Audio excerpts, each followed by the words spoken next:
Hello and welcome to the Vlogging Pod.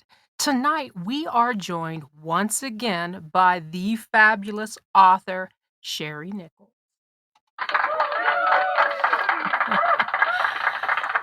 Welcome to the room, Shari.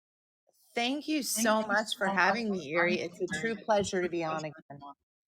Oh, I'm so glad to have you back. You were fabulous last time that you were on, and I'm sure you were going to be just the same tonight. Speaking of that, tonight I thought we could dive a bit deeper than our last interview and basically talk about the basics of writing. So let's start off with idea building.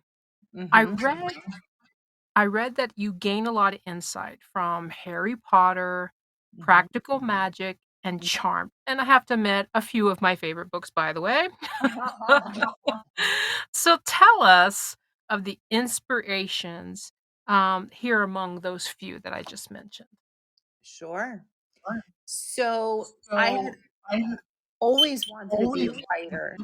I'm hearing a little echo. Sorry. That's all right. I'll keep going.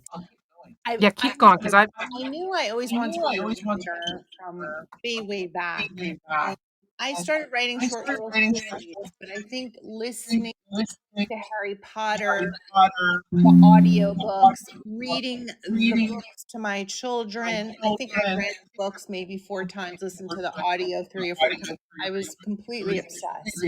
And then I started the fan fiction, and it gave me the idea that maybe I could start writing my own stories.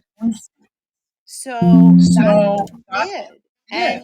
And the same with practical magic. For me, it manifests itself in dreams. I start having dreams about characters, and then I see those, and then I just write stories.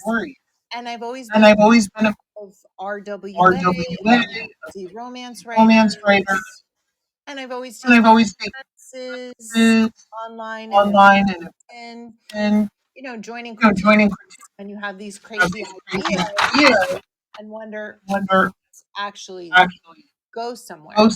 And it's a process. It's submitting to agents, editors, small publishers, submitting to contests, tons of work. But certainly those books, Practical Magic, the all the Harry Potter, such tremendous inspiration for me to create my own story and create my own world. right. I'm going to block you just for a second. I want to see if that takes care of the echo because I'm hearing it now too. Okay, let me unblock. Let me see if we cleared that up. Can you hear me, I Shari? can. Is it Awesome. Gary? Yes. I don't think we have an echo now, so hopefully that cured that up. Excellent. I tried muting myself to maybe thinking that we were having feedback, but I don't know if that was it. Like I said, there's always something. um, so you gain inspiration from everything that you read and you take in. That's what I'm gathering from what you're saying, correct?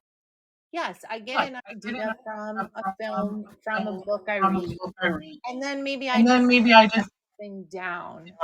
And from there, that's the seed to create the story and the what if this could happen. And then you sort of the idea around maybe with a critique partner, maybe with a beta reader, maybe with a friend, and see how it goes. Right. So many have advice for authors, and I've read that you advocate critique groups, like you just kind of mentioned.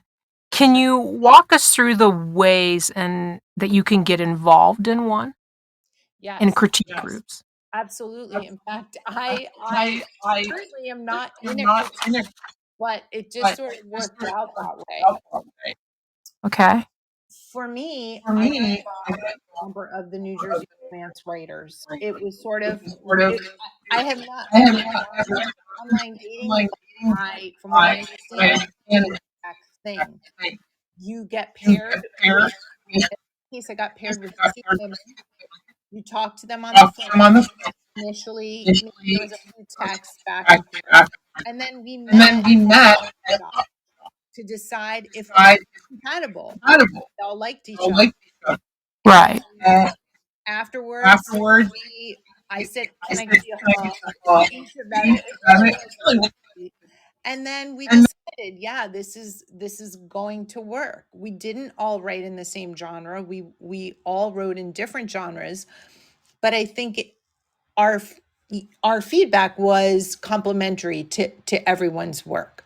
So that's how it really started for me.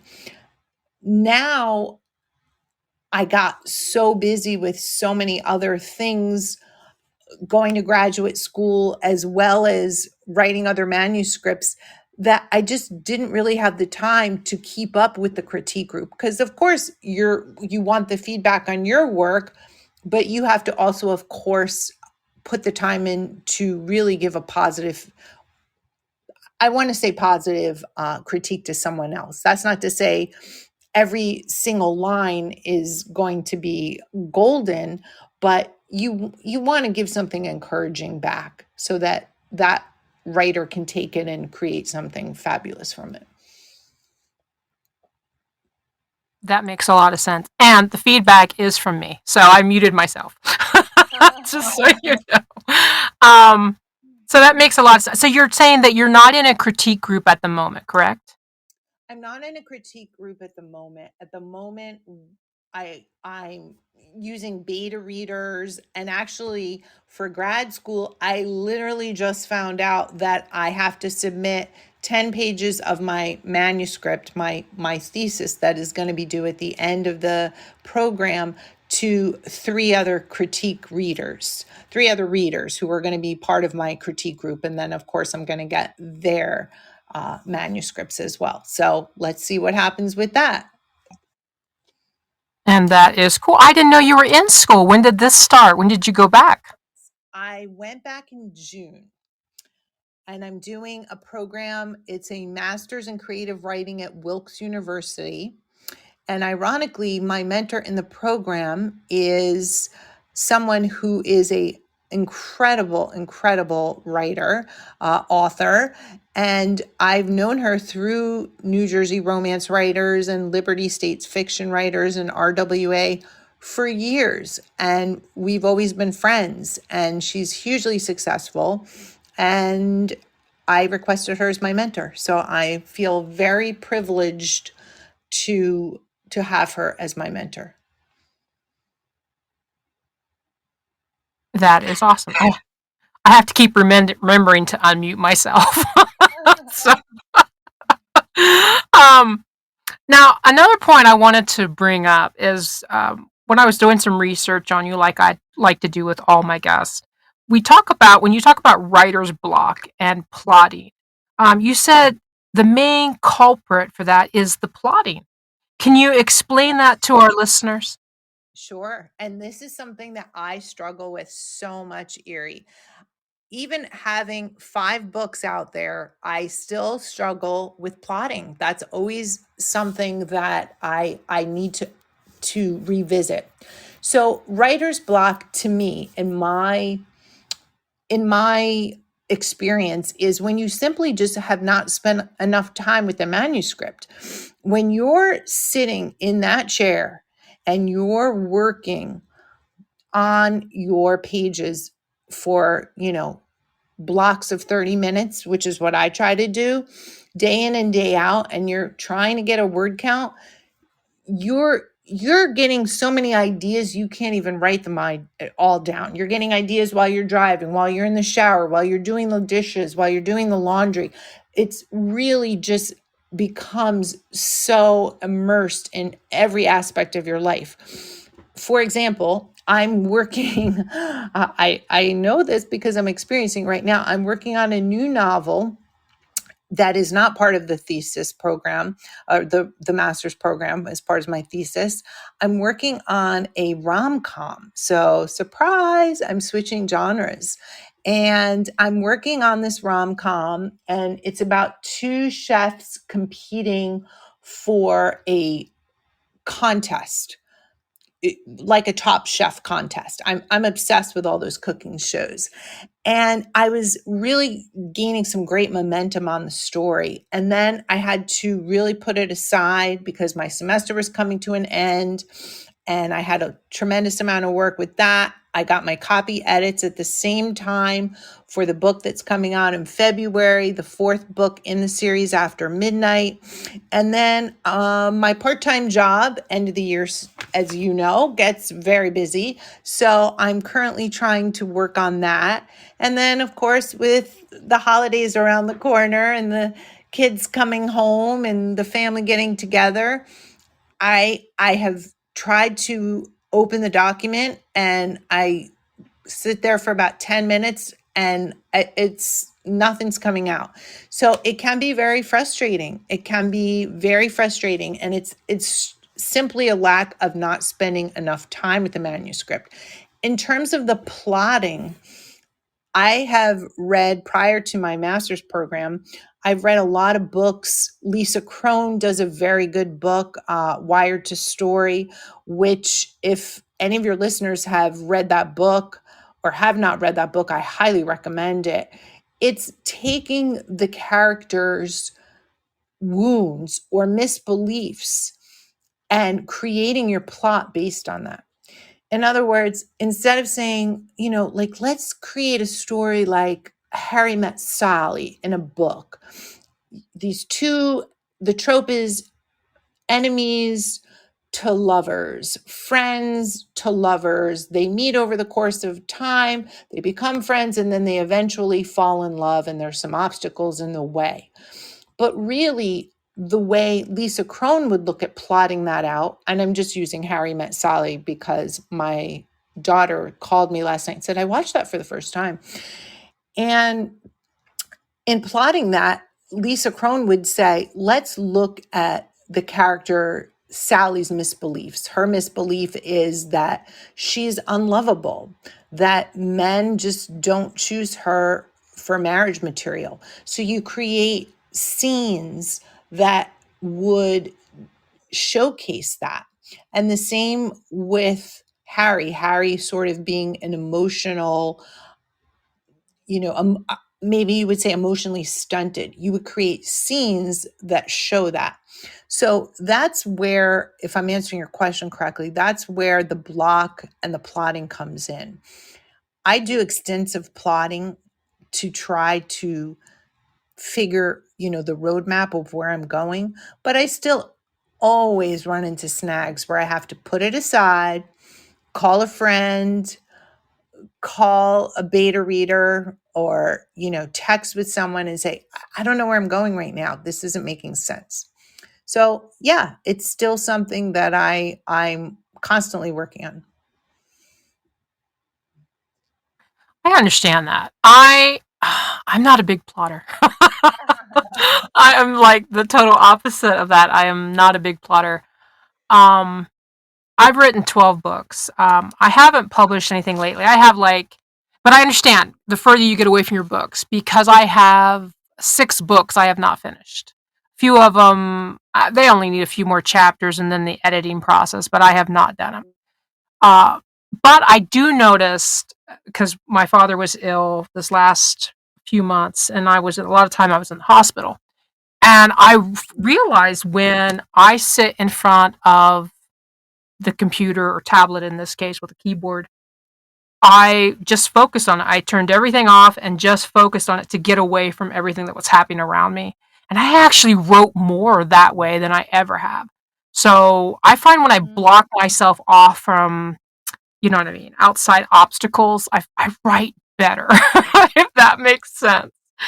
But I usually start off with the yeah, it does. I start out with a main premise and then I go on. But I was a lot like you in the very beginning. I had boards, I plotted everything out. Um and in my DHC series, I have been told it's like going from one book to the next, like as if you didn't finish the book, which is why I put them in one big book. But they're just a bunch of shorts, and then they add up. But I did overplot that one. But now I find that when I write, it's like a book that I'm excited because I feel like I'm reading it for the first time when I'm writing it. I'm like, oh my gosh, what's happening next? So for me, it's like that book I'm waiting to listen to or waiting to read in that case.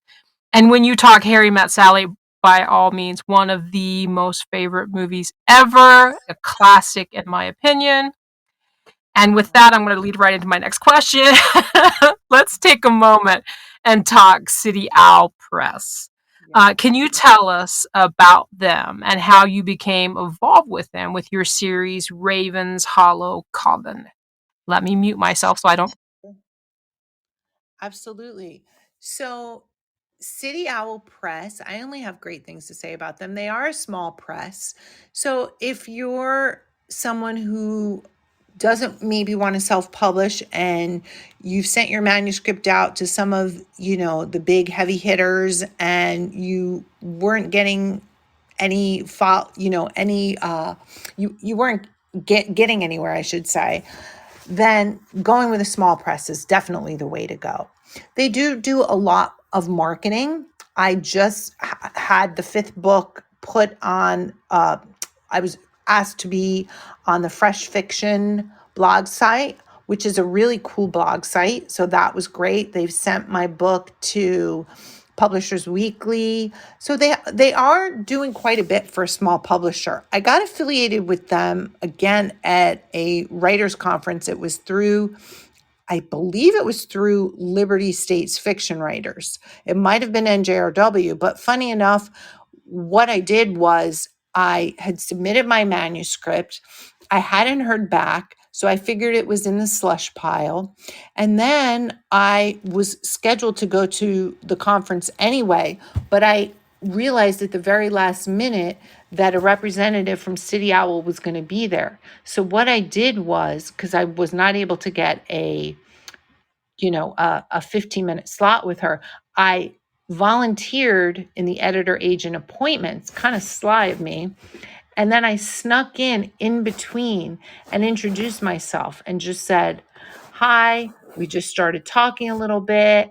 We found common ground. We're both Ukrainian. And I then said, and you have my manuscript. And it was as simple as that. And from there, I very shortly thereafter, I got an email that said, we'd like to make you an offer. So yeah, I'm 4 books in with them and all good things, all good things. That's awesome. I mean, to have someone want to publish you, and even the way you weaseled your way in there. I shouldn't say weasel. Found a way to make it work for you. That's a better way. um, Wrong wording. Sorry about that.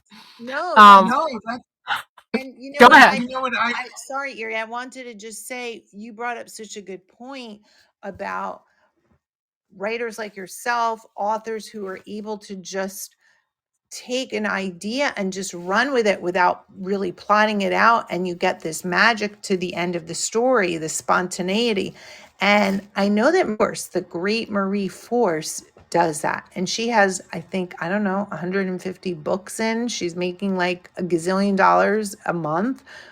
And I did a session with her. She has these, she's so generous. She has these, shout out to Marie Force. She has these sessions you can sign up for on her website where you can do a 30-minute just Q&A with her and ask any kind of question you want.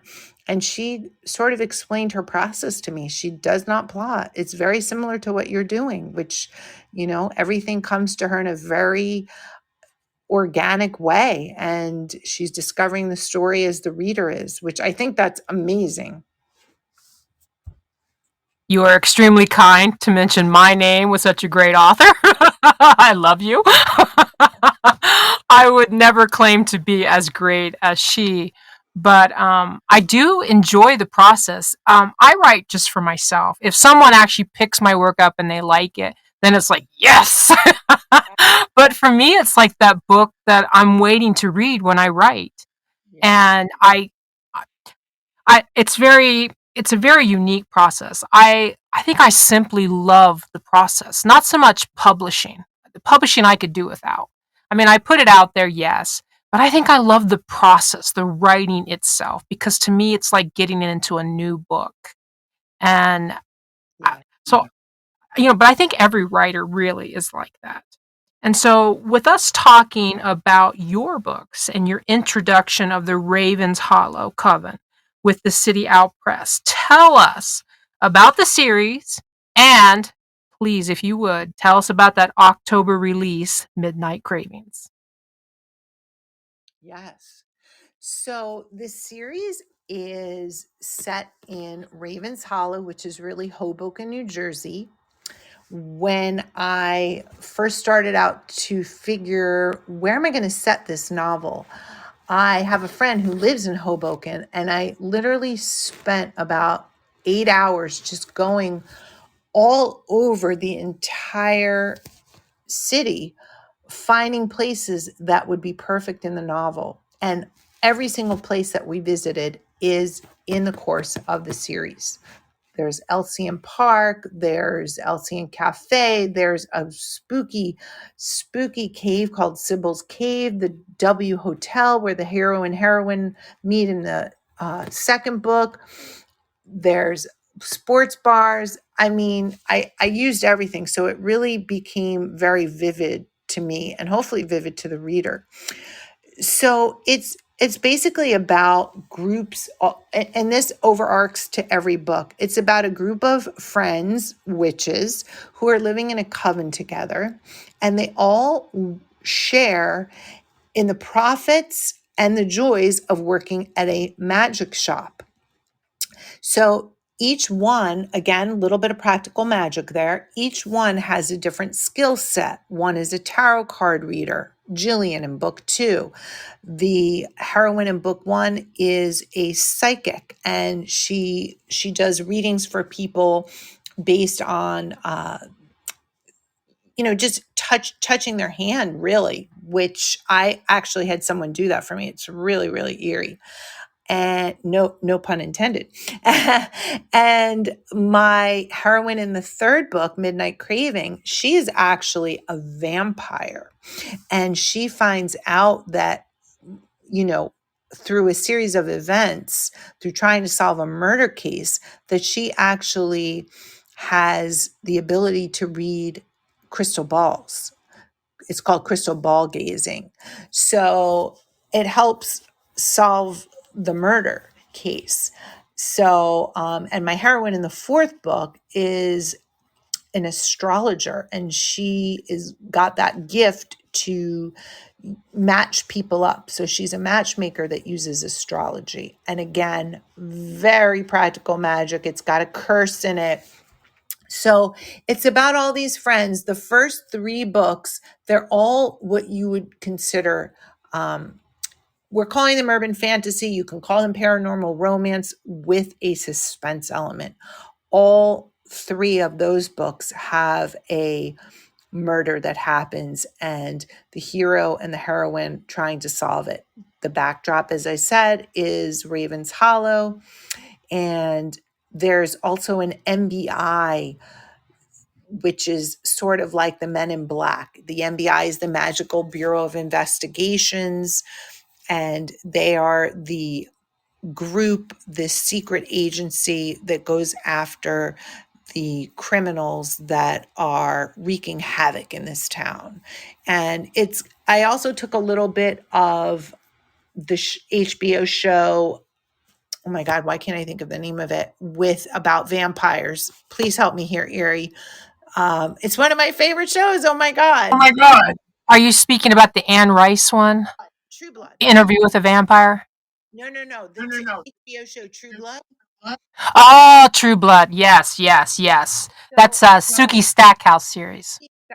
Suki Stackhouse, and it's where humans coexist with vampires and other creatures. So that's how my world is. Everyone is out in the open.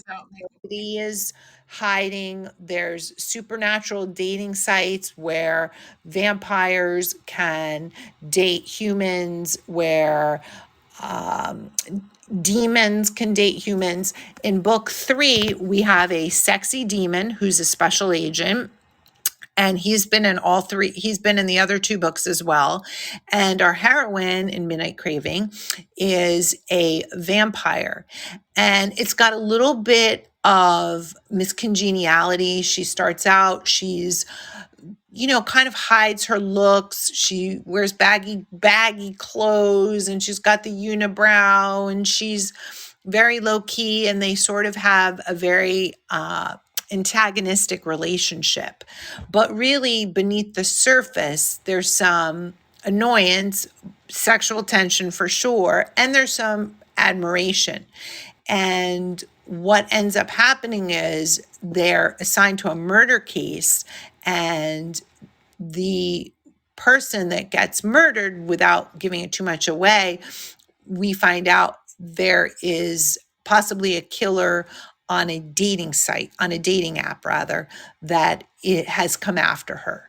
So my heroine has to go undercover and lure out the killer on this supernatural dating site, which we see in book 2 as well. So it's all sort of gels together. Nice. Nice. We're running out of time, but I did have a couple more questions. So you want to stick around for just a couple more?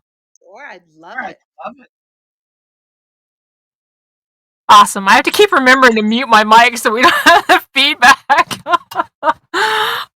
Not this is the first time I've had the feedback, so I don't know what is going on with that. It could just be the way it's set up tonight. I don't know. But with the questions in mind, with your book, let's talk with your books. Let me make that plural. Let's talk briefly about your process. Can you elaborate on from idea to writing to publish on how your path to success works for your books? I hope I emphasized that correctly. Oh, thank you. That's very sweet.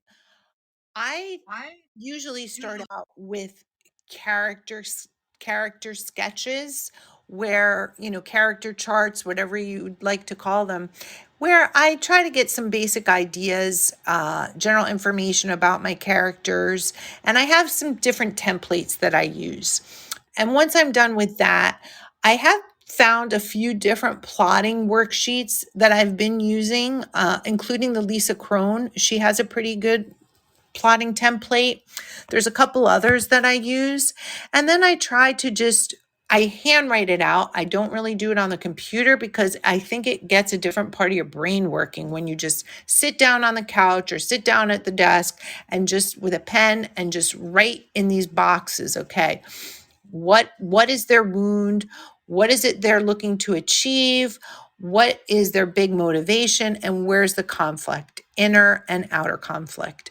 Sometimes I will also pull out my trusty GMC by Deborah Dixon, Goal, Motivation, and Conflict, and sometimes I'll use those charts as well, because I think motivation is so key, to what's going to happen throughout the book.